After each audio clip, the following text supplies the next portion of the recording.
কি অবস্থা বন্ধুরা? তো দেখতে পারতেছেন আমি কি নিয়ে বসে আসছি। মানে এইগুলো হচ্ছে আপনার যে সুন্দরবনের চিংড়ি মাছ, কিন্তু এইগুলা যে চিংড়িগুলো লাল এইগুলো কিন্তু আমাদের সুন্দরবনের চিংড়ি। তো এখানে 2 কেজি মাছ নিয়ে আসছি। তো কী করবো, আপনারা তো জানেন চিংড়ি মাছ কিন্তু কম বেশি সবাই পছন্দ করে।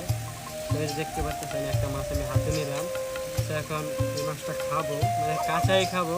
খাওয়ার পরে আপনাদেরকে বলবো মানে সুন্দরবনের চিংড়ি খাইতে কেমন লাগে। তো ভালো করে পরিষ্কার করে নিই, তো আবার বুঝে নিত।